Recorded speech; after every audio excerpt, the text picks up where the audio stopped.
455페이지 5항입니다. 4장 5항. 4장을 이제 전체적으로 마무리합니다. 사탄도 하나님을 섬겨야 한다. 5항. 사탄도 하나님을 섬겨야 한다. 예, 요약한 그 제목 자체도 잘 잡았어요.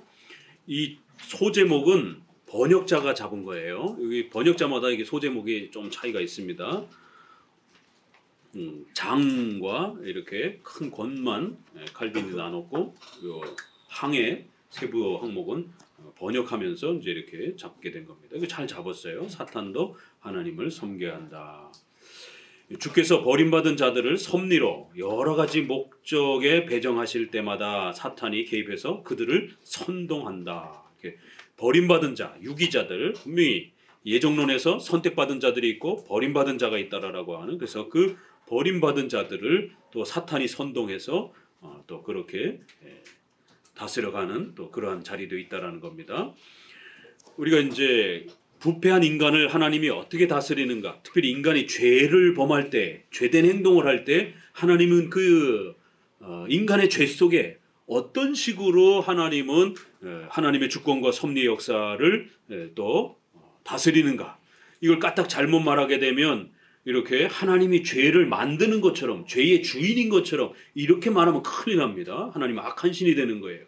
그러나 하나님이 인간의 그 죄를 범할 때 하나님이 모른다, 이렇게 말해버리게 되면 하나님은 무능력한 신이 되는 겁니다. 그렇기 때문에 올바르게 우리가 이런 기독교 강요를 통해서 하나님은 선과 악 전체를 하나님은 지배하시고 다스리시고 통치하실 수 있다는 것. 그래서 악조차도 하나님은 지배하시고 통치하시고 다스린다는 것. 그러나 악을 짓도록 등 떠밀거나 만드시는 그런 방식이 아니다라는 겁니다. 목적과 방법에 있어서 전능하신 하나님은 악에 물들지 않으면서도 얼마든지 악한 인간이 악을 범할 때에 그들의 의지와 행동과 그 주변 상황 전체를 하나님이 계획하신 방법과 목적 아래에서 그렇게 또 진행하여 갈 수 있다는 거예요. 그래서 악한 자들은 사탄의 선동이 되어서 멸망과 더 큰 심판을 받도록 그렇게 악을 행하도록 하나님은 그들의 행동을 끌고 가신다는 거예요.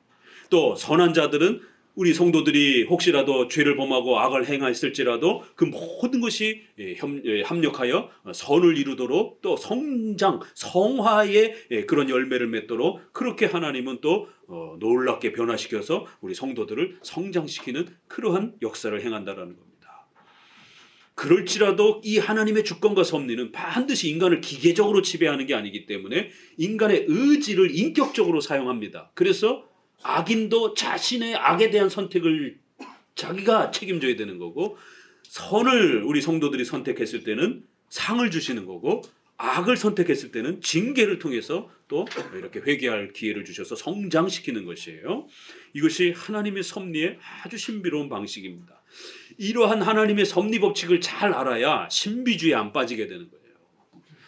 그리고 자유주의에 안 빠지게 되는 거예요. 하나님이 우리 인간을 어떻게 지배하시는지를 모르니까 교회 안에서는 예배드리고 울고불고 찬송하는데 교회 바깥에만 딱 나가면 세상적인 방법으로 살아가는 거예요. 왜요? 내 일상생활 중에 하나님이 어떻게 나를 인도하고 다스리는지, 내 마음에 어떻게, 내 의지를 어떻게 움직이고 다스려가는지 환상이 갑자기 확 떠올라가지고, 자다가 꿈에서 뭐가 확 떠올라가지고 이사를 가고 결혼을 하고 이런 식인가? 이러니까 신비주의에 빠지는 거예요.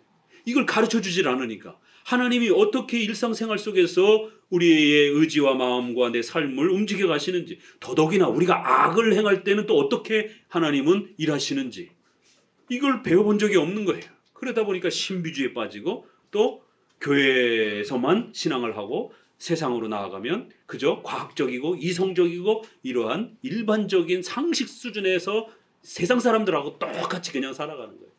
그건 그냥 교회에서나 찬송하는 거고요. 돈 벌려면 세상 사람들처럼 사기치고 뇌물 받고 수단과 방법 가리지 않고 승진하려고 애를 쓰고 또 자영업을 하면 또 이제 우리 청년 중에 자영업을 하잖아요. 가서 좀 많이 팔아주고 또 이렇게 거기를 청년들 사랑방으로 만드세요. 그래서 가서 좀 많이 팔아주고 이래야 되는데, 자영업자들은 결국 또 옆에 가게를 막 집 밟고 막 무너뜨려 가면서 자기 가게를 성공시키려고 하는, 그래 놓고는 나중에 하나님이 도와주셔서 장사 잘 됐다라고.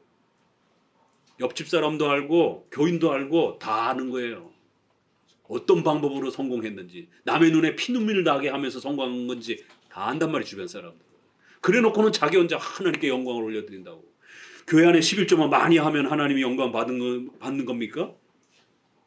결과와 목적과 과정도 중요하단 말이에요. 그렇기 때문에 이런 부분에서 우리 크리스찬들은 반드시 자유주의적인처럼 세상 방식으로 살아가는 것도 아니고 신비 체험을 통해서 뜻을 찾는 것도 아니고 운명론처럼 나 어쩔 수 없었어. 내가 죄를 지은 것까지 하나님이 다 그렇게 한 거야. 운명이야. 그냥 이런 순명론처럼 자기 죄의 책임을 회피하면서 그렇게 섭리에다가 다 핑계를 돌리는 극단적인 그런 운명론적인 신관도 아니라는 겁니다. 분명히 모든 역사는 선과 악 전체를 하나님이 지배해 가시는 거예요. 그런데 인간이라고 하는 독특한 존재를 다스려 가기 때문에 짐승하고도 달라야 되고 돌과 나무하고도 달라야 된다는 거예요.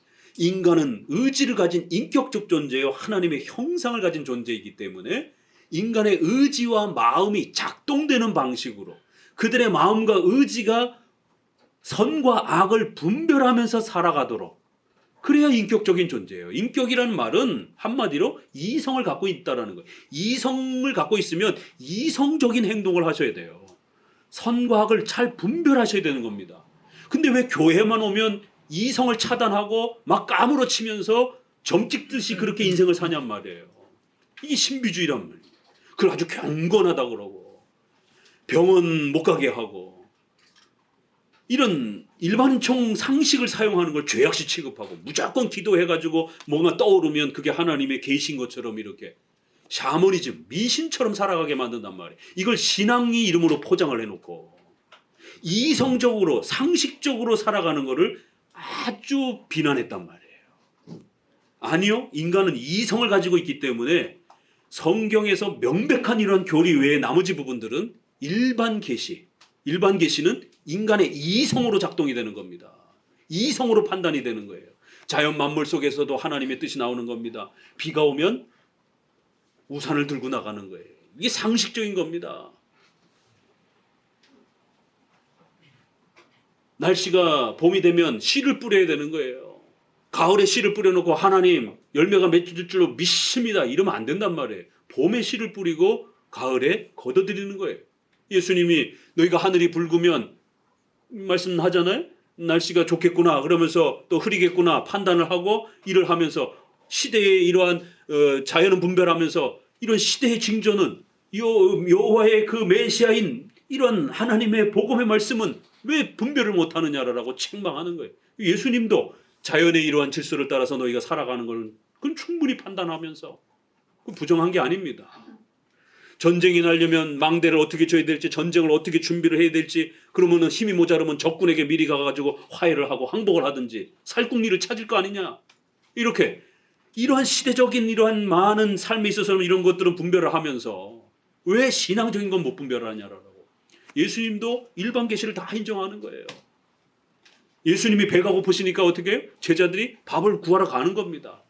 다만 예수님이 신성을 가지신 분이기 때문에 예수님의 메시아의 모습을 가르치기 위해서 기적을 보여주시는 것뿐입니다. 그게 보편적 원리는 아니에요. 오병이어를 일으켰던 것도 보편적 질서는 아닙니다. 성경에 딱 2번 나옵니다.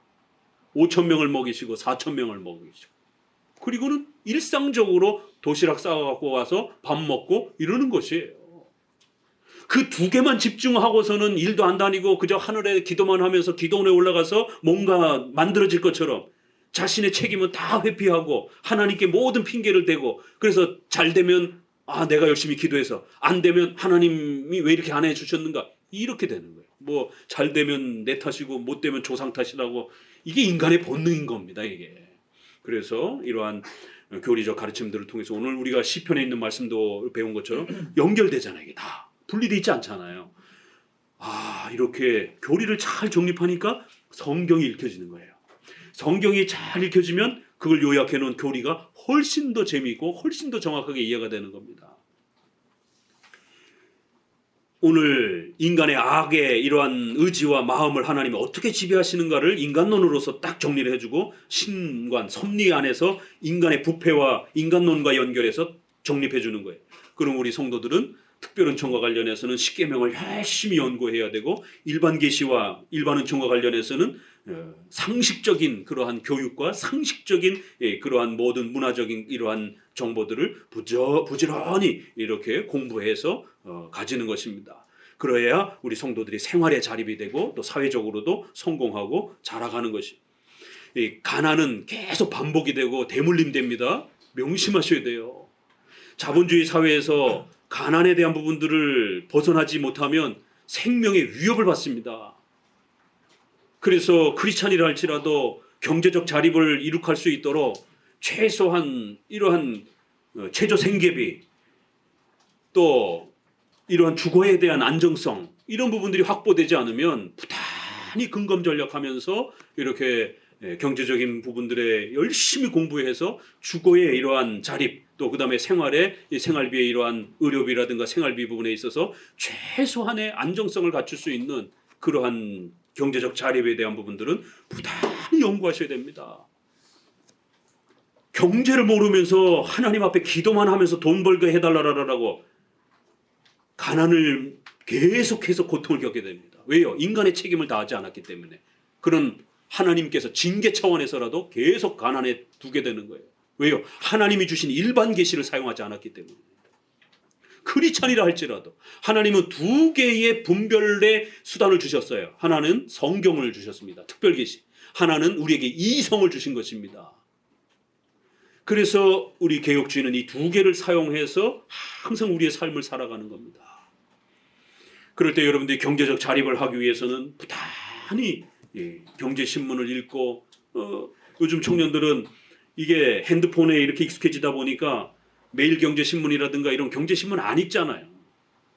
그러다 보니까 비트코인이라든가 또 주식을 도박처럼 하는 뭐 인버스 투자라든가 이렇게 해서 2배, 3배를 막 추정을 하는 한 상품에다가 올인 다 해놓고 또 그것도 자기 전 재산을 다 걸어놓고 기다리는, 이건 도박입니다. 이게 화투판에서 뭐 이게 저기 뭐 도리 직구땡인가 뭐라는 그 고돌이 뭐 아니 뭐 이게 짝 맞추는 거 뭐 이름도 잊어먹었네. 그 운에다가 맡기는 이 주식과 같은 이런 좋은 경제 상품도 도박처럼 할 수가 있어요. 그 지금 20대 30대가 지금 사회적으로 엄청난 지금 이슈가 돼서 고통을 겪고 있잖아요. 영끌에 이러한 그 주택을 사는 문제도 자신의 경제적인 형편이 돼서 대출을 감당할 수 있을 정도가 됐을 때, 아니 상식적으로 일반 사회에서 경제학자들이 자신의 자산의 30% 40%가 대출이 넘지 않도록, 왜요? 40%가 넘어가면 이렇게 이자가 급등한다든가 경제가 이렇게 갑자기 확 변하게 되면 그 이자를 감당을 못한단 말이에요. 자기 두 부가 벌어가지고 그 모든 70% 이상을 이자 내야 되는 상황이 벌어지는, 그러니까 싼값에 집을 던져버리게 되는, 그러니까 마이너스의 어떤 투자가 계속 반복이 되는 거예요. 그러다가 또 갑자기 경제가 확 활성화될 때는 주식이고 비트코인이고 집이고 그냥 또 올인하는 겁니다. 이게 거꾸로 살아가는 거예요. 경제가 자립을 되지를 못하는 거예요. 이런 부분에서 일반 계시를 잘 활용해서 상식적으로 위험하다라고 하는 이런 투자 부분에 대해서는 정말 조심해야 되고, 자기 수준에 맞는 투자를 해야 되고, 또 자신의 경제적인 지식의 또 수준만큼 경제적 자립이 또 이루어져 가는 겁니다. 하나님께서는 하나님이 주신 일반 계시를 사용하지 않으면 죽음의 위협도 당하는 겁니다. 날이 추워지면 추위에 대비를 해야 되는 거고, 더워지면 더위에 대비를 해야 되는 겁니다. 그걸 무시하면 얼어 죽을 수도 있고 열사병으로도 죽을 수 있는 것이에요. 크리스찬이라 할지라도. 이걸 반대로 살게 되면 죄가 되는 겁니다. 일반 계시를 거역해도 죄가 되는 거고, 특별 계시를 십계명의 하나님의 기준을 거역해도 죄가 되는 것이. 이러한 죄악된 역사 속에 반드시 하나님의 절대 주권 안에 그 모든 걸 지배한다 할지라도 하나님은 인간을 인격적으로 다스려가기 때문에 그의 인격적인 선과 악의 선택에 대해서 반드시 또 인간이 책임을 가지도록 그렇게 역사하시는 거예요. 그래서 사탄도 인격적인 존재이기 때문에, 천사들도 영적 존재이기 때문에 그들의 선택에 대해서 타락한 천사들은 벌을 받는 거고, 그 자리를 유지했던 천사들은 복을 받는 거고, 성도들도 역시 하나님은 다 예정해 놓았지만 우리는 누가 예정됐는지 모르는 거예요. 우리가 선과 악을 택하고 복음의 전도에 반응을 해서 교회에 오고 안 오고에 따라서 벌을 받느냐 안 받느냐가 결정이 되는 겁니다. 그래서 사탄도 하나님을 섬겨야 된다. 이렇게 큰 주권의 하나님의 작정과 권능의 입장에서 보게 되면 사탄과 악한 천사, 모든 인간, 악한 인간들 전부 다 하나님의 지배하에 하나님의 계획하신 뜻에 따라서 다 움직여 진행이 된다라는 거예요. 이 땅에 어떤 0.1%도 하나님 모르게 진행되는 게 없는 거예요. 악조차도 마찬가지라는 겁니다. 그만큼 하나님의 주권이라고 하는 건 어마어마한 것이고, 이 하나님의 절대 주권과 하나님의 신적 작정이라고도 부르고 섭리라고도 부르고, 약간씩 단어를 좀 이렇게 변형해서 또 부르기도 하는 겁니다. 내용에 따라서 예정이라고도 이렇게 또 표현을 하기도 하고, 하나님의 뜻이라고도 이렇게 또 표현하기도 하고, 이러한 강력한 신관을 우리가 잘 구축하는 것이 오늘 견인교리처럼 우리 구원에 있어서도 평생 안정감을 가지고 살아갈 수 있고, 여러분의 일상생활 속에서도 막 위기가 닥쳤을 때 부들부들 떨고 막 자살의 충동을 느끼고, 크리스천들도 막 자살의 충동을 느낍니다. 왜요? 이런 생의 위기가 닥치게 되면. 그렇기 때문에 이러한 생의 위기에서 보호를 받으려면 또 이러한 인간의 책임을 또 열심히 최선을 다해서 잘 감당하는 법도 이 하나님의 주권과 섭리 안에서 잘 배워가는 것입니다. 크리스찬이 운전하면서 교통법규 안 지키고 막 험악하게 운전하면 사고 나서 죽을 수도 있는 겁니다. 우리의 미래는 우리는 모르는 거예요. 하나님은 다 알고 계셔요. 우리는 결과적인 것만 보는 거예요. 사고가 났어요. 그러면 중환자실에 들어가 위험하면 죽는 겁니다. 그러나 하나님께서는 그가 사고로 죽을지 어떤 다른 오래 살아서 죽을지 하나님의 계획 속엔 다 있는 거예요. 그러나 우리가 모른다는 데 문제가 있는 겁니다. 하나님은 우리에게 그걸 안 알려주는 것이에요. 우리가 언제 죽을지 안 알려주는 것이에요. 그런 방식으로 우리를 통치해가는 겁니다. 당장 우리가 언제 죽을지 안다라면 불안해서 살겠어요, 그건? 병으로 1년 뒤에 죽는다 그러면 여러분 어떻게 살 거예요? 이게 엄청난 공포가 찾아옵니다, 이게. 그렇기 때문에 하나님은 죽음을 우리 눈에서 때를 가려준 거예요. 그게 우리가 가장 행복하게 살 수 있는 방식이에요. 내일 죽는데도 한 10년 뒤에 죽을 것처럼 생각하니까 오늘 가족들하고 행복하게 아무렇지 않게 그렇게 사는 겁니다. 어거스틴이 섭리와 이러한 하나님의 통치를 이야기하면서 시간이 은혜라, 이런 아주 멋진 말을 표현하는 겁니다. 시간은 하나님께서 인류에게 주신 창조의 선물이고, 그래서 우리가 시간 속에서 존재하는 거고, 그 시간 안에서 우리는 태어나고 살아가면서 인간의 책임을 다하면서 하나님의 역사에 그렇게 또 동참하면서 살아가는 거예요.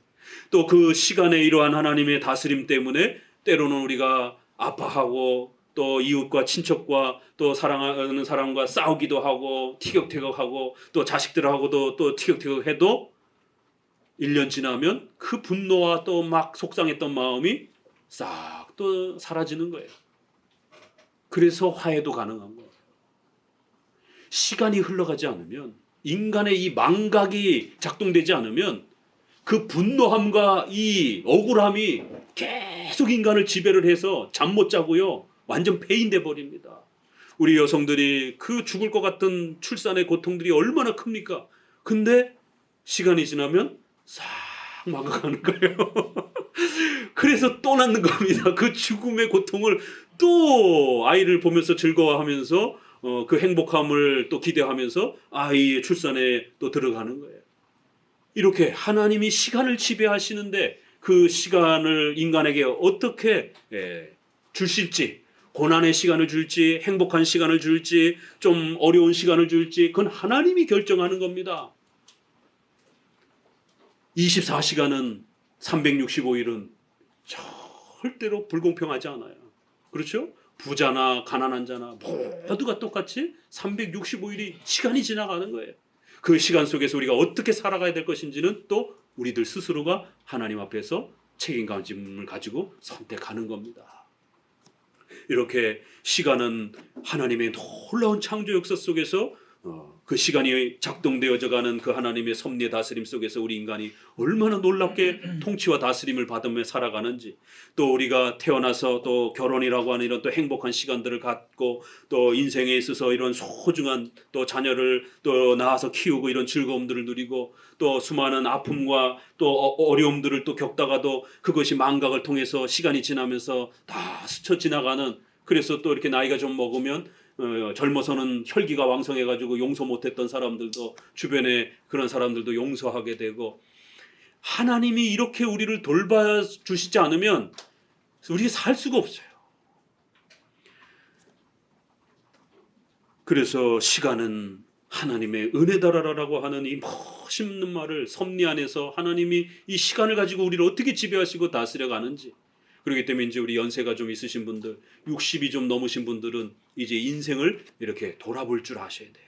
여태까지는 너무 앞만 보면서 이렇게 달려왔다라면 이젠 60을 넘어서 이제 자녀들과 아랫사람들을 바라보면서 무엇을 권면해야 될지, 한평생을 살면서 인생의 그 중요함과 그 가치가 무엇인지에 대해서도 그건 살아본 사람만이 말할 수 있는 것이에요. 그래서 자녀들과 젊은 사람들에게 그런 권면을 하고, 또 나이가 들수록 주머니가 무거우면 안 되고 주머니에서 자꾸 이렇게 나와야 된다라고 제 상식적으로도 입은 좀 이렇게 덜 말하고 주머니를 좀 많이 열어서 밥도 사주고 이러면서 아랫사람들을 좀 주변 사람들을 돌보고, 그래서 자기가 어떻게 인생을 마무리할 것인지에 대해서 이렇게 잘 인생을 이제 한 걸음 한 걸음 이렇게 마무리해 가면서 살아가야 된다라는 겁니다. 이런 모든 우리의 시간의 존재가, 우리 인생의 존재가 하나님의 지배와 통치와 다스림 안에 있기 때문에 그래요. 최절정의 표현은 그러니까 사탄조차도 하나님의 지배 아래서 그 사탄의 모든 그 역사와 그 종말의 심판 모든 것까지도 하나님의 뜻과 계획 속에 그렇게 달려 있다라는 거예요. 참 어마어마한 말이죠. 그래서 이제 본격적으로 설명해 가기를 사무엘서에서 여호와의 부리는 악신 이런 표현을 쓴다라는 거예요. 여호와의 부리는 악신.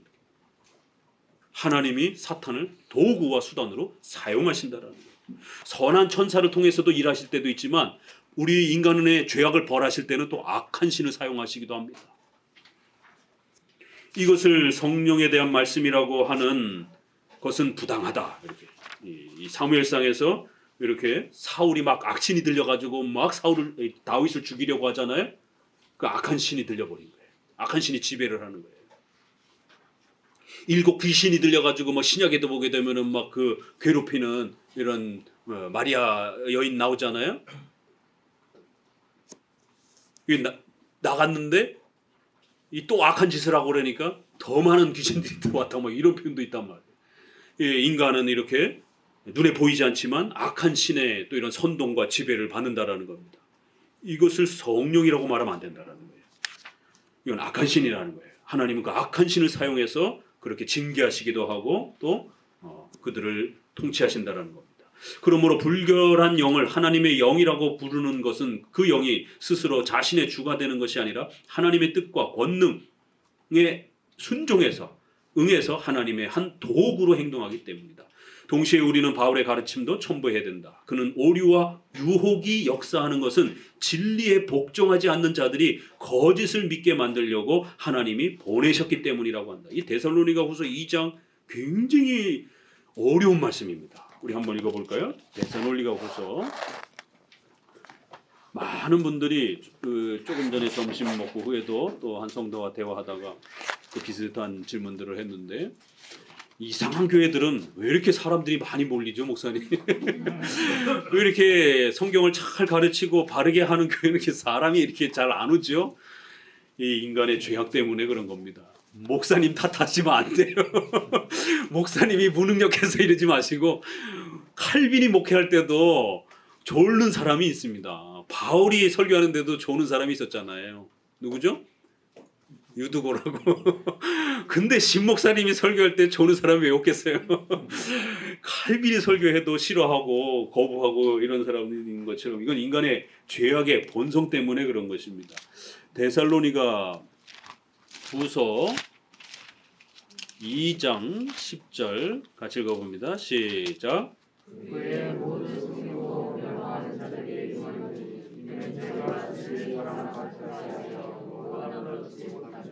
이러므로 하나님이 유혹을 저희 가운데 역사하게 하사 거짓 것을 믿게 하심은 진리를 믿지 않고 불의를 좋아하는 모든 자로 심판을 받게 하려 하심이니라.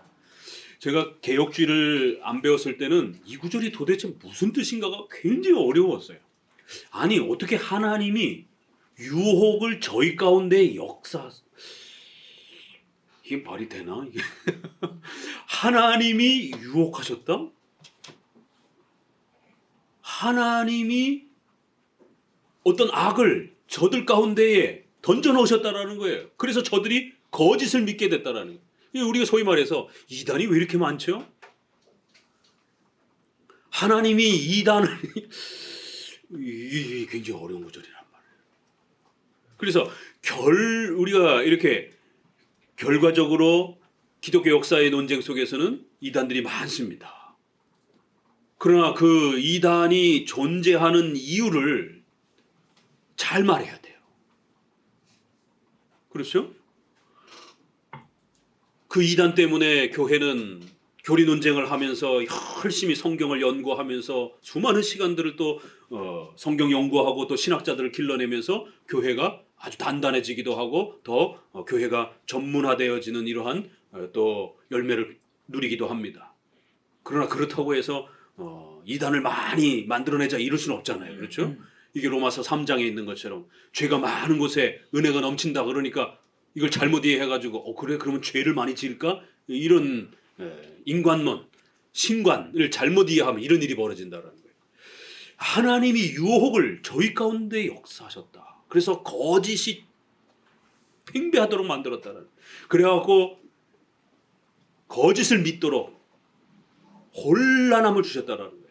그래서 그 악한 자들이 절대로 성경을 깨닫지 못하고 성경으로 나오지 못하도록 성경을 가르치는 교회로 못 오도록 그 샤머니즘과 이상한 짓 하는 교회에서 계속 머물러 있게끔 계속 이상한 소리나 지르고 막 쓰러져서 땅바닥 쓸고 다니고 막 그 이상한 환상 체험하고 이런 거짓된 그러한 복음을 믿으면서 그렇게 그게 신앙인 것처럼 평생 동안 거기에 빠져서 살도록 거짓 것을 믿게 하시는 잘못된 것을 믿게 하시는 그리하여 진리를 믿지 않고 성경을 믿지 않고 불의를 좋아하는 이러한 자들로 심판이 주어지도록 굉장히 어려운 말씀입니다. 이거 우리 장로교회의 작정론, 예정, 허용적 작정, 죄와 관련된 허용적 작정, 섭리 이걸 배우지 않으면 이 구절 이해가 안 됩니다. 이거 잘못 해석하면 하나님이 그럼 악한 신인가? 하나님이 막 악을 만들고 막 악을 집어넣고 집어넣었다 뺐다 막 이러는 건가? 아니 그러면 본인이 좋은 교회로 가고 싶어도 하나님이 문을 확 닫아놔가지고 좋은 교회로 못 가고 사악한 교회에서 계속 고통을 받으면서 사는 건가? 이걸 하나님 책임으로 돌릴 수도 있는 잘못 읽게 되면요. 분명히 인간의 책임 때문입니다. 죄는. 이단이 많아지는 것도 인간의 죄성 때문인 거예요. 또 교회가 건강하게 바르게 깨어있지 못하면 이단이 창궐합니다. 교회가 느슨해지고 교회가 교리 공부하지 않으면 이단이 창궐해집니다. 인간의 책임이 분명히 있는 거예요. 그럼에도 불구하고 하나님은 그 인간의 죄와 사탄의 그 악함을 뛰어넘어서 그 모든 전체 사탄과 인간의 선과 악 역사 전체를 지배하신다는 거예요. 사탄까지 지배한다는 거예요. 그래서 사탄도 하나님의 계획과 뜻에 복종해야 된다는 거예요. 와, 이게 얼마나 어마어마한 말입니까?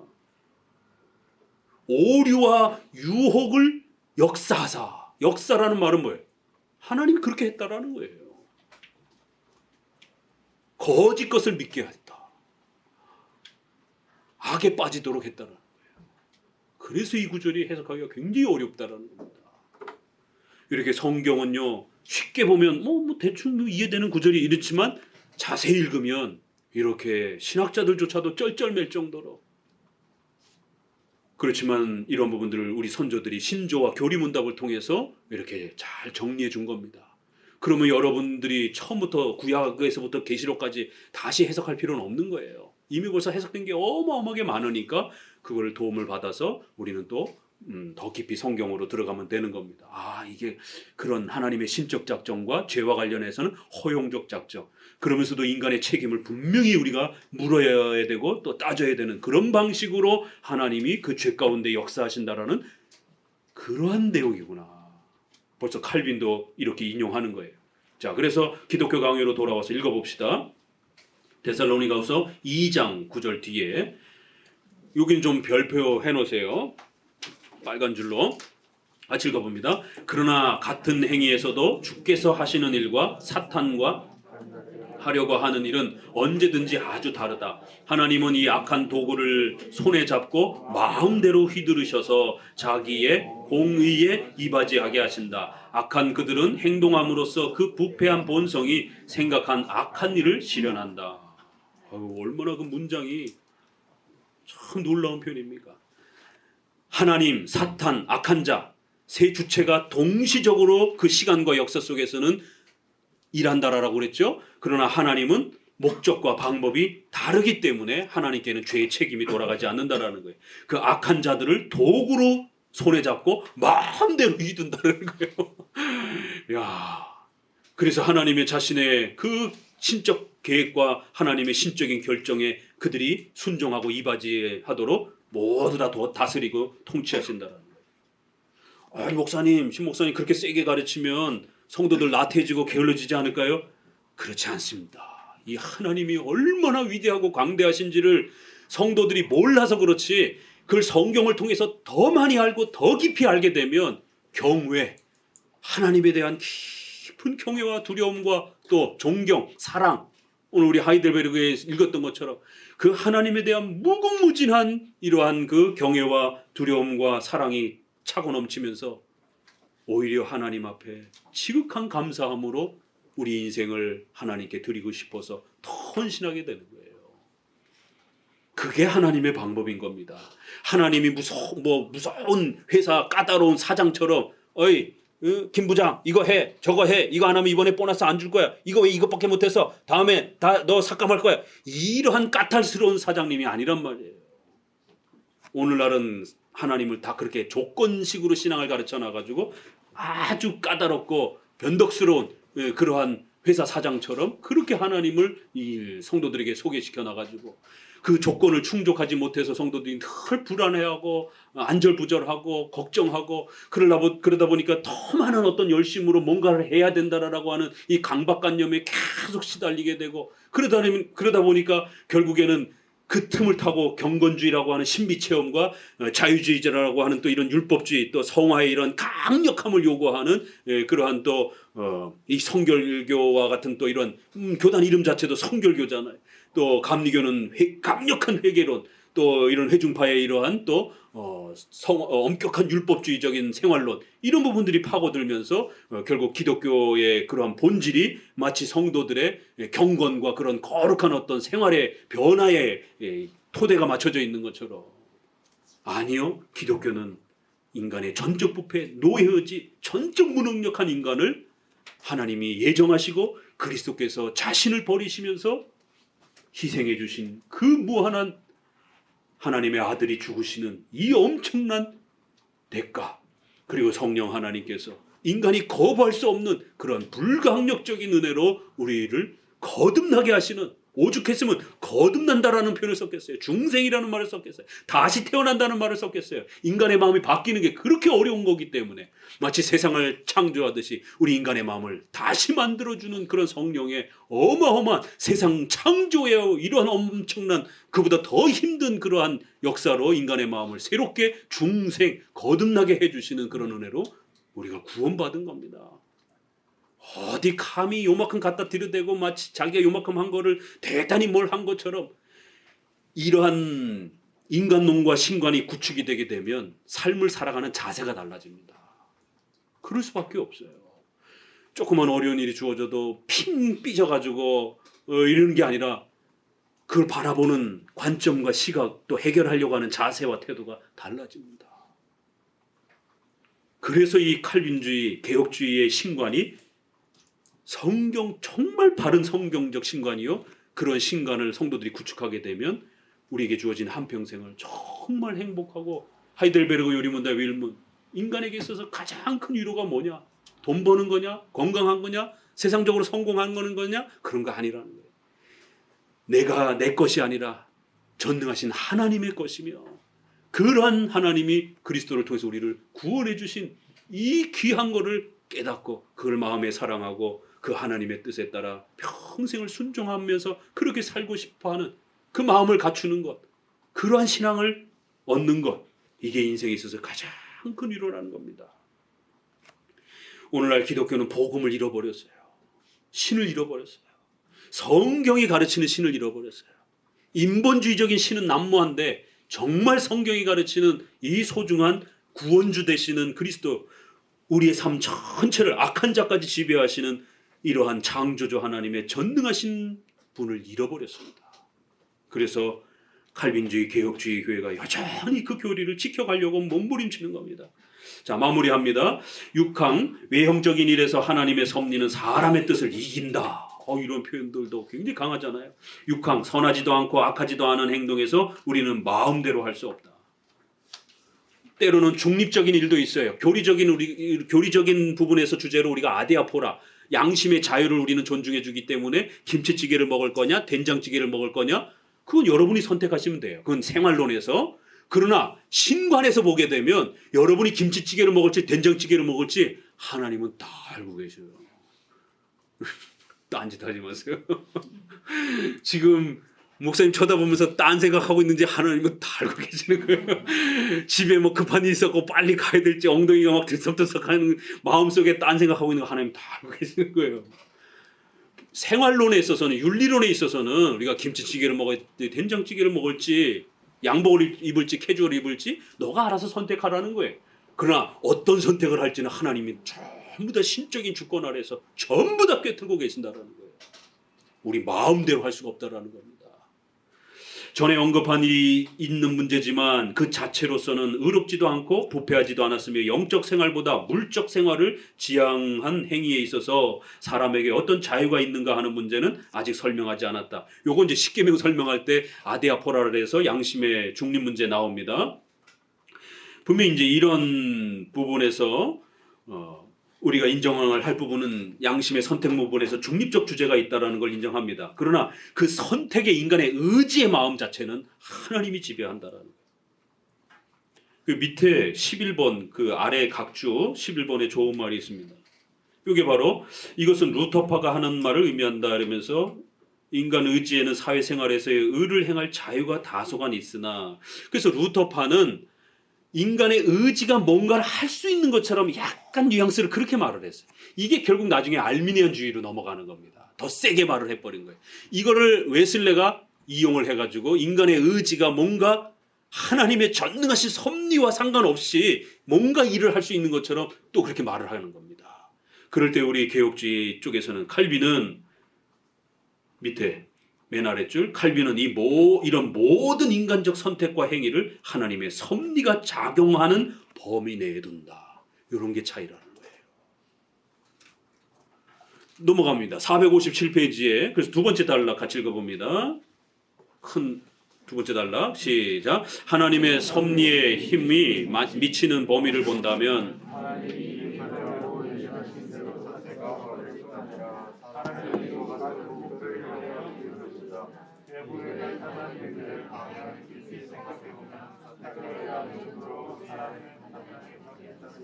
의심하지 않을 것이다. 그러나 외부적인 일에서도 주께서 사람의 마음까지 지배하신다고 선포하는 많은 증언에 귀를 기울인다면 우리는 결심 자체도 특별한 자극에 좌우된다고 하지 않을 수 없을 것이다. 이렇게 설교하면 신 목사님처럼 작정과 섭리를, 인간의 부패를 이렇게 너무 세게 강조하면 그럼 우린 기계입니까? 인간은? 도덕적 윤리에 있어서 인간은 또 나태해집니다. 이 얘기가 또 들어오는 거예요. 그러니까 많은 목회자들이 이 작정과 부패론을 가르치지 않는 겁니다. 이거 실제로 성도들 잘못 이해하면은요, 전도 안 합니다. 뭐라 저한테요? 하나님이 어차피 알아서 다 하실 텐데. 우리 인간의 의지와 마음도 다 지배하신다며요. 그러면 알아서 인간이 교회로 올 것 아니겠어요? 주일 성수도 열심도 떨어집니다. 기복주의로 몰아치면 복 받고 싶어서라도, 부자가 되고 싶어서라도 10년을 채우면, 5년을 채우면 부자가 된다고요? 10의 한 3조, 4조를 자신의 전 재산에 그렇게 내용을 바치면 하나님이 10년 안에 2배, 3배가 된다고요? 오케이. 뭐 그 정도는 내 참을 수 있습니다. 그리고 하는 거예요. 이게 기복주의예요. 그러다 보니까 장로교회 와서 주일 성수, 11조 헌금에 대한 거, 또 이러한 유형교회 이런 헌신 문제에 대해서 성도들을 지나치게 이렇게 막 강요하고 압박하고 막 맹종하고 맹신시키고 막 강탈하고는 이런 부분들을 우리 장로교는 철저히 비판하기 때문에 그런 자극적인 설교를 안 한단 말이에요.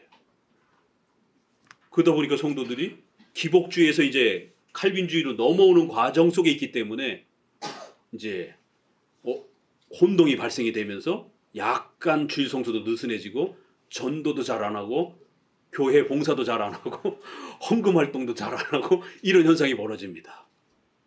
그래요? 어차피 하나님이 다 하는 거예요? 그럼 내가 굳이 할 필요 없네? 이런 생각들이 듭니다. 그러나 이제 여기서 더 가르쳐야 돼요. 목회자들이 잘 가르쳐야 돼요. 그러면 정말 제대로 된 신관과 인간론이 형성이 됩니다. 그러면 목사님이 하지 말라고 해도 그거 너무 힘든 거 아니야? 목사님 괜찮아요. 걱정하지 마세요. 그러면서 더 열심히 헌신하고 더 열심히 주의 일에 애쓰고 헌신합니다. 그런데 이제 대부분 요 중간쯤에서 개혁주의하는 목회자들도 이거 계속 이렇게 설교하다가 이거 교회 문 닫겠다 이거. 성도들도 전혀 전도도 안 하고 인터넷에 글 좀 다루라고 하는데도 그렇게 말도 안 듣고 좋아요도 한번 안 누르고 댓글도 한번 안 작성하고 그 다 전도라라고. 지금은 전도지 돌리는 시대가 아니에요. 이 4차 산업으로 벌써 들어섰기 때문에 커뮤니티가 인터넷 공간 안에서 이렇게 SNS로서 퍼졌기 때문에 이제는 그러한 인간이 만나고 이런 교제하는 방식들이 이제는 획기적으로 바뀌었단 말이에요. 이제는 아파트도 못 들어가요. 비밀번호가 다 있어가지고 전도지를 갖고 들어갈 수가 없단 말이에요. 지금은 지금 시대에 맞는 또 방식을 우리가 찾아가야 된단 말이에요. 그 카페에도 좀 주기적으로 들어오시고 이게 남의 교회인지 내 교회인지 남의 카페인지 내 카페인지 1년이 다 되도록 한 달에 한 번 들어올까 말까 하고 이러시면 안 된단 말이에요. 들어오셔서 새로운 정보도 기독교 이슈가 되는 것들도 좀 읽으시고 상식도 좀 넓혀 놓으시고 또 성경 해석에 우리 작은 하람이가 질문하는 그런 아주 목사님이 열심히 찾아가지고 주석을 달아 놓습니다. 이 성경 구절이 이런 구절이구나. 여러분들도 같이 좀 보고 공부하는 겁니다. 그리고 또 페북에 공유도 하고 전도도 하면서 이렇게. 이게 중간쯤에 있으면 나태하고 느슨해져가지고 내려놔 버려요. 아직 이게 교리가 잘 정립되어 있지 않기 때문에. 그러다 보니까 목회자들도 포기해버려요. 이렇게 가르쳐서는 나태해지는구나. 게을러지는구나. 그러면 예정론, 이 전적 부패의 교리가 뭐가 문제가 있다라고 생각해요. 자신이 이 교리를 더 출중하고 더 깊이 가르치지 못하는, 더 쉽게 설명하지 못하는 목회자 자신의 이러한 실력을 점검하고 서재에 들어가서 더 열심히 공부하면서 이 전적 부패 교리, 허용 작정, 예정론을 어떻게 하면 성도들이 쉽게 이해할 수 있을까? 아니 자기 자신도 신학교에서 공부하면서 얼마나 이게 이해가 안 돼가지고 어려워가지고 교수님들하고 막 논쟁을 하다시피 막 그렇게 토론도 하고 그랬는데도 잘 이해가 안 되고, 그래서 씨름한 본인도 알 텐데 이걸 어떻게 성도들이 금방 이해하겠어요? 그러면 뼈가 부서지도록 엉덩이가 정말 뭉개지도록 열심히 또 공부하면서 기도하면서 이런 어려운 교리들을 어떻게 쉽게 성도들의 일상생활에 잘 이해가 되면서 적용되어질 수 있도록 녹여낼 것인가를 고민해야 된단 말이에요. 성도들 못 알아듣는다라고 자꾸 존달하라고 추궁할 문제가 아니라 조는 데는 반반 책임 있는 거예요. 목사님이 너무 어렵게 가르쳐가지고 조는 수도 있는 거고 반은 성도 책임인 거고. 그렇기 때문에 이 중간쯤에 있을 때 결국 뜨거운 거, 체험, 이제 이런 걸 붙이는 거예요. 그래서 소율이 문답 가르치면서도 불 꺼놓고 방언 기도하는 이제 이런 일들에 혼합주의적, 신비주의가 혼합이 되는, 오순절파 교리가 혼합이 되는 칼빈주의 교회를 하는 분들이 꽤 많은 겁니다.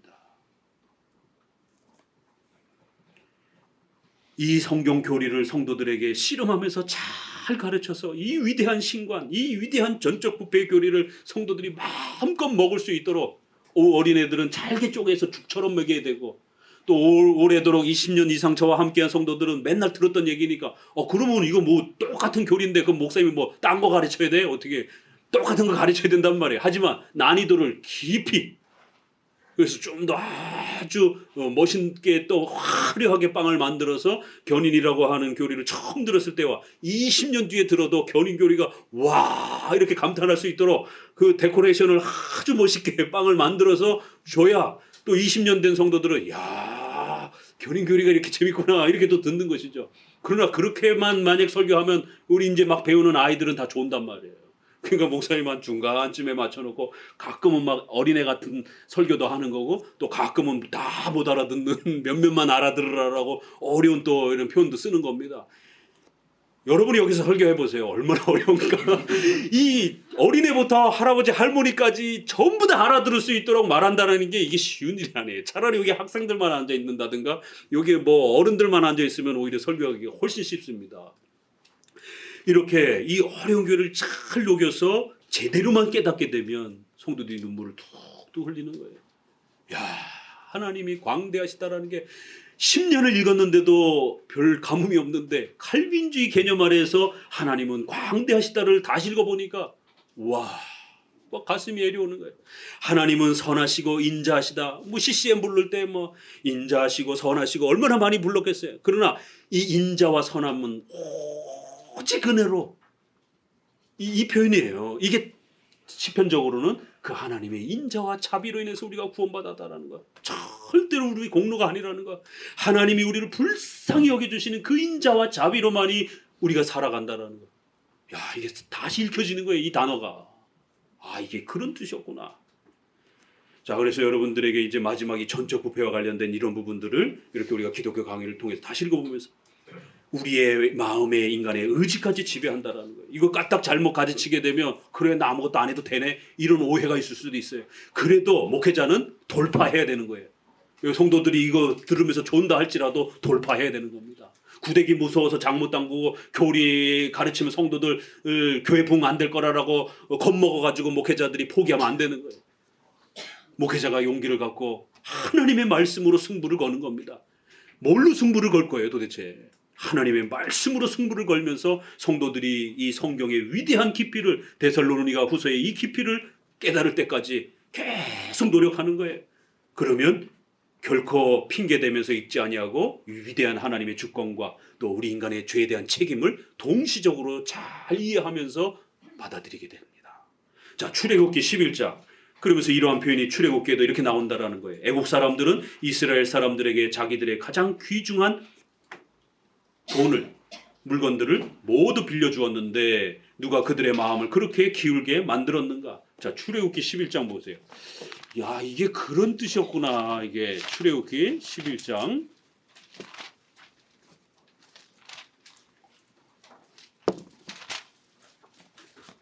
2절. 이스라엘 백성들이 이제 탈출을 해야 되는데요. 2절을 같이 읽어봅니다.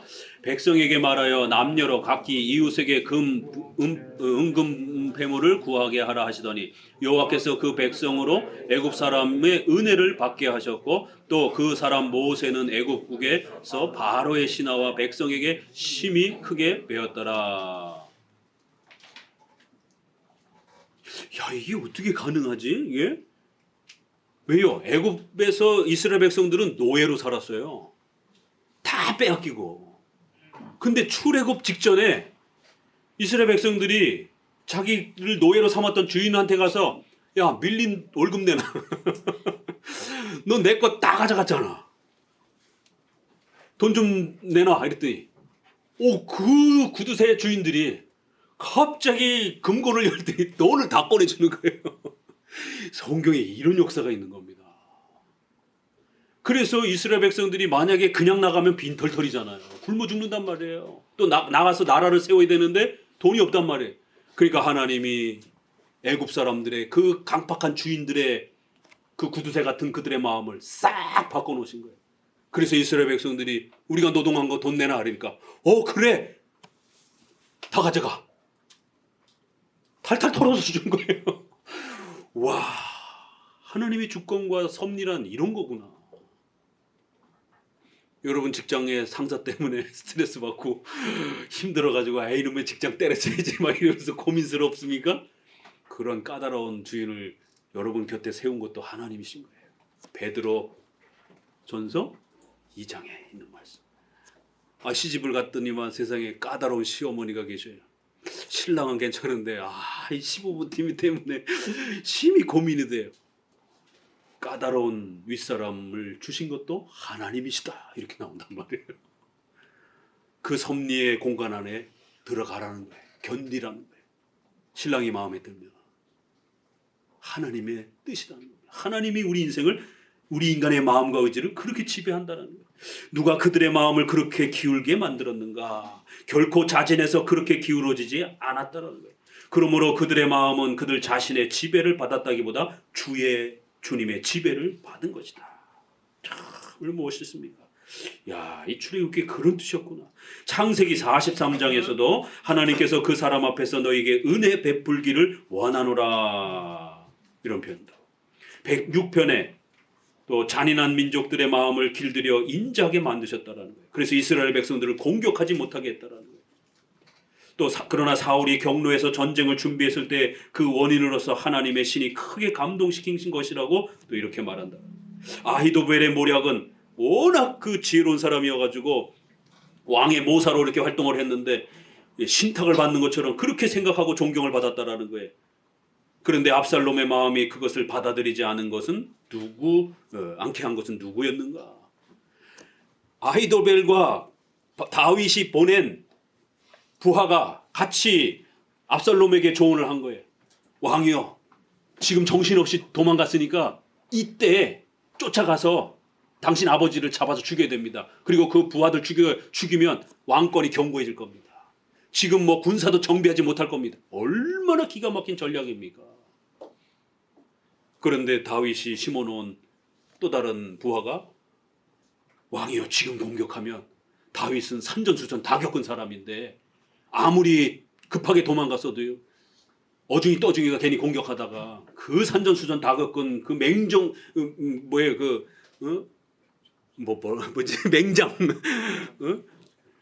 백전노장 백전노장과 같은 이 전쟁터에서 잔뼈가 굵은 이 다윗이 금방 돌변해가지고 싹 쓸어버리게 되면, 전세가 바뀌게 되면 당신 위험해질 수도 있습니다. 그러니까 차라리 군비를 착하게 정비해가지고 완전히 그냥 이 산을 다 옮길 만한 군대를 준비해가지고 그렇게 공격해야 됩니다. 들어보니 그것도 그럴듯하거든요. 아버지가 얼마나 전쟁에 잔뼈가 굵은 사람인지를 자기 옆에서 다 봤잖아요. 누구 말을 들을까? 아히도벨의 말을 들었으면 다윗이 죽었습니다. 그런데 다윗이 숨어놓은 그 부하의 말을 압살롬이 그쪽으로 마음이 기울어지는 거예요. 이건 압살롬이 결정했지만 하나님께서 압살롬의 의지와 마음을 움직여 가신 거예요. 다윗을 공격하지 못하도록. 우리 인간사가 인간이 결정하는 건 맞아요. 외적으로는 책임이 있기 때문에. 그러나 그 근원적인 인간의 의지를 움직이는 건 하나님이시라는 겁니다. 얼마나 놀라운 겁니까? 르호보암이 소년들의 제안을 받아들이는 쪽으로 마음을 기울게 한 것은 누구였는가? 솔로몬의 아들 르호보암. 아버지가 궁궐 짓느냐고, 성전 짓느냐고 얼마나 많이 백성들을 돈 뜯어내고 고생을 많이 시켰어요. 그러니까 이제 성전 또 궁궐 공사 다 끝났으니까 이제 르호보암 시대는 좀 세금도 탕감해주고 백성들도 집으로 돌아가게 이렇게 해달라고 백성들이 아우성 치는 거예요. 이제 계속 다 끝났는데 왜 자꾸 잡아두고 노동을 시키느냐. 그랬더니 이 노인의 말을 듣지 않고 노인들은, 옆에 원로들은 풀어주라라고, 세금 감면해주라라고. 그런데 이제 막 그 공무원이 된 젊은 측근들은 왕이여, 이때를 더 강하게 그냥 정치를 해야 됩니다. 왕이 느슨해져 버리게 되면 왕을 우습게 보입니다. 그래서 세금도 더 세게 걷고 노동도 더 많이 시키고, 그래서 아주 폭력적으로 다스려야 무섭게 벌벌 떨게 만들어야 됩니다. 결국 르호보암은 젊은 애들의 말을 듣는 거예요. 이 정치 경험이 없는 우리 정치도 보세요. 그래서 대통령이 될 나이를 40으로 낮추는 겁니다. 높여 잡는 거예요. 우리 목사 나이는 30이에요. 대한민국의 대통령 나이는 40이에요. 너무 나이가 어리면 인생의 경륜이 부족하기 때문에 이 혈기 문제, 그다음에 판단력의 문제가 발생이 된다는 겁니다. 한 나라를 멸망시킬 수도 있고 또 전쟁을 해야 되는 이런 엄청난 권한을 발휘해야 되는 최소한 대통령이라면 어느 정도 인생의 경륜도 있고 판단력에 실수가 나타나지 않을 정도의 나이는 돼야 된다. 이게 인간들이 살아본 경험치라는 겁니다. 그런데 이 젊은 애들 공무원으로 직권으로 등용시켜놓고는 결국 그 젊은 애들이 조언하는 것에 마음이 빼앗겨가지고 폭력적으로 나라를 지배를 한 거예요.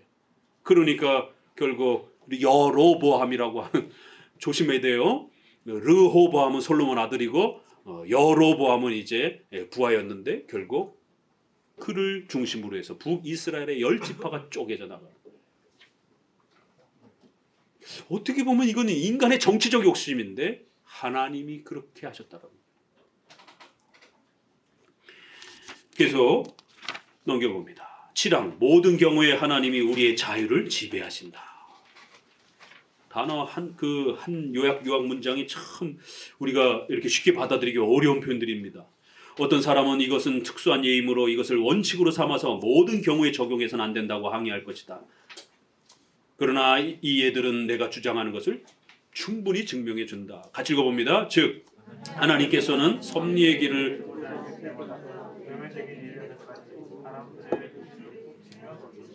그리고 그들은 하나님의 뜻이 그들의 자유를 지배하지 못할 이만큼 마음대로 선택하는 것이 아니다. 우리는 싫든 좋든 간에 일상생활에서 우리의 마음이 우리 자신의 자유로운 선택보다도 하나님의 깨달이지 않을 수 없다. 하나님의 인도하심에 의해서 그렇게 모든 일이 된다는 거예요. 바꿔 말하면 가장 단순한 일을 판단하거나 이해하지 못하는 일이 많으며 쉬운 일에서조차도 용기가 나지 않는 것에 반해 가장 어려운 일에서 부딪혔을 때도 지혜가 생각나며 결정적인 중대 문제에서도 모든 어려움을 또 이렇게 극복할 수 있는 용기가 생기기도 하고. 여러분 삶을 보세요. 어떻게 결정하고 살았는가. 어떨 때는 다 준비가 됐는데도 걱정이 돼가지고 일을 못해요. 어떤 경우는 준비도 안 됐는데 막 그냥 돌진하잖아요. 최근에 막 결혼을 돌진해서 또 이렇게 가정을 꾸리신 분도 있고, 여기도 이렇게 오랜 동안 결혼을 못하다가 돌진을 해서 그 용기가 어디서 났어요? 내가 한 거지만 그 용기를 또 그렇게 하나님이 주시는 것이에요. 사랑도 용기도 지혜도 다 이렇게 하나님이 준다는 거예요. 이런 의미로 나는 솔로몬의 듣는 귀와 보는 눈은 다 여호와의 지으신 것이니라고 한 말을 이해한다. 이게 잠언서가 이게 그런 뜻이었군요. 멀쩡히 다 듣는데도요 안 들켜져요. 같이 들었는데 나만 이해를 못해요. 하나님 막으신 거예요. 어떤 일을 하지 못하도록. 남들은 다 못 알아들었는데 나만 그걸 정확하게 알아들었어요. 일을 하도록. 그래서 우리가 하나님을 경외하면서 살아야 된다. 만만하게 생각하면 안 돼요. 내가 하는 것 같지만 듣고 보고 만지고 이런 모든 거 다 필요하시면 하나님이 눈을 열어서 보게 하시고, 필요 없으면 눈을 가리고 멀쩡히 봤는데도 모르는 거예요. 안 본 것처럼 기억이 없어요. 그러면서 일이 진행되는 거예요. 이번에 얻을 새 예배당도 저는 내년쯤 이렇게 생각하면서 다른 고민을 하고 있었는데, 이렇게 어떻게 보면 참 우연찮게 이렇게, 근데 상당히 좋은 그런 또 위치와 이런 부분들이 그런 것들도 보게 하시고 결단하게 하시고, 고민하다가 이거 좀 더 있다 해야 되겠다 이러면 그럼 늦춰져 가는 거예요. 그러나 또 그런 부분의 선택이라는 것도 경제적인 부분에 있어서 여러분들이 어떤 선택을 해야 될 것인지, 우리가 지하에서 할 때도 1,000만 원에 30만 원, 40만 원 월세였었어요. 그때 당시에. 그래서 1,000만 원에 대출을 내서 월세를 살까 돈이 없으니까. 고민을 하다가 아주 반지하에 있는 거를 1,500을 2천만 원을 내는 거를 주인한테 부탁해서 1,500에 샀어요. 그래서 1,500을 대출을 내가지고 30만 원을 갚은 거예요. 대출로. 은행도 이 재개발이 되면서 거기가 재개발 지역으로 들어가서 조금 뛰었습니다. 한 열 몇 배 정도 뛰었습니다. 1,000만 원 정도 이렇게 들고 산 게 1억 한 4, 5천 정도. 그래서 이걸 산 거예요. 성도들한테 재정적 부담을 지워주지 않기 위해서. 또 어떤 사람도 불러서득이는데 왜 목사가 그걸 취하느냐를 그렇게 또 접근하면 뭐 어쩔 수 없지만 합법적인 범위 안에서 우리가 이렇게 경제적인 혜택을 받는 부분들은 우리는 인정하기 때문에 그런 판단, 이걸 해야 될까, 이거를 해야 될까, 어떤 선택을 해야 될까, 용기가 나서 어떤 사람은 대출을 받는 것도 두려운데 또 차라리 월세가 낫지 않을까, 이런 용기도 하나님이 주시는 거예요. 결단할 수 있는 용기도. 그 혜택 때문에 우리 성도들이 편안한 공간에서 이렇게 또 지하와 같이 이렇게 습한 곳에서 아닌 이런 환기 잘 되는 공간에서 예배드리고, 또 이것이 토대가 되어서 또 우리가 더 좋은 공간에서 이렇게 성도들이 큰 부담 지지 않고 이렇게 갈 수 있다라면 얼마나 감사한 일이에요. 예, 그럼 모든 하나하나 저에게서도 그렇고 여러분에게서도 그렇고, 그렇기 때문에 늘 하나님 앞에 주의하면서 조심하면서 너무 거만하고 교만하게 이렇게 어깨 힘주고 살면 안 된다라는 거예요. 하나님 앞에 늘 겸손하면서 하나님이 우리 인생을 어떻게 인도해 가시는지에 대해서 또 불평불만을 쏟아내지 말고, 조금 어려운 일이 주어진다 할지라도 그 모든 것이 하나님의 뜻 안에서 있다라는 것에 늘 안심하면서 그렇게 사시라는 거예요. 밑에 넷째 줄, 이제 어거스틴의 유명한 말이 있다. 같이 읽어봅니다. 성경을 착실히 연구하면 하나님이 악한 의지를 선한 의지로 만드시고 선하게 된 의지를 선한 행동과 영원한 생명으로 인도하시므로, 선한 의지들은 하나님의 권능 안에 있으며 이 세상의 피조물들을 보존하는 의지들까지도 또한 그렇다는 것을 알 수 있다. 그런 의지들도 하나님의 권능 안에 있어서 하나님이 원하시는 때에 원하시는 곳으로 기울어지게 하신다. 혹은 은혜를 혹은 벌을 주시려고, 그리고 참으로 가장 비밀한 그러나 가장 공정한 판단에 의해서 그렇게 기울어진다. 하나님은 그렇게 비밀스러운 방식으로 일하시고 또 가장 공정한 방식으로 그렇게 일이 진행되도록 역사하신다는 거예요. 자, 마지막 파랑, 자유의지라는 문제는 우리가 결심한 것을 성취할 수 있느냐가 아니라 우리가 자유로 결심할 수 있느냐 하는 것이다. 이 말이 조금 어렵지만 어떤 열매를 자꾸 보고 판단하려고 하지 말고, 우리 의지가 실제로 그런 행동을 할 수 있는 근원적 능력을 갖고 있느냐, 이걸 먼저 봐야 된다는 거예요. 나는 여기서 독자들이 기억하기를 바라는 점이 있다. 사람의 자유 선택의 능력은 사태의 결과에 의해서 판단할 것이 아니라 어떤 무지한 사람들이 이런 미련한 생각을 한다. 이게 알미니언주의자들이에요. 인간의 이러한 그 의지를 자꾸 강조하려고 하는 이런 접근을 이렇게 비판하는 겁니다. 인간은 노예 의지 상태에 있다라는 것을 잘 이렇게 이해하면서, 우리는 여기서 말하는 이 능력은 사람의 내면적인 것으로 보아야 하며 외면적 성공으로 측정할 것이 아니라, 겉으로만 잘 됐다고 해서 그걸 사람이 할 수 있다 안 했을 때 이런 문제가 아니라, 이건 인간의 내면적 의지의 문제라는 거예요. 이 의지가 누구에 의해서 움직이는가, 인간에 의해서 움직이는 게 아니라는 겁니다. 하나님이 움직이는 거라는 거예요. 우리가 자유의지를 논할 때 외부의 방해가 있더라도 사람이 결심한 일을 모두 실현하며 완수하는 것이 허락되느냐라고 묻는 것이 아니라, 그가 모든 점에서 판단의 선택과 의지의 경향이 자유로우냐고 묻는 것이다. 과연 인간이 내가 살아가는 일들, 또 구원의 문제에 있어서 자기가 자기 마음대로 의지를 갖고 모든 걸 할 수 있는 그런 능력이 있느냐에 대한 문제라는 거예요. 인간은 그런 존재가 아니라는 겁니다. 내 마음조차도 하나님께 달렸다라는 거예요. 오늘 이렇게 해서 4장 마칩니다. 나머지 이제 5장은 잘못된 그 주장들에 대한 논박 정도로 이렇게 좀 가볍게 넘어갈 수가 있어요. 4장까지가 아주 가장 핵심적인 이 하나님의 절대 주권의 섭리와 인간의 부패와의 이 관계 속에서의 하나님의 통치 방식을 우리에게 아주 기가 막히게 정확하게 설명하는 내용입니다. 기도합니다.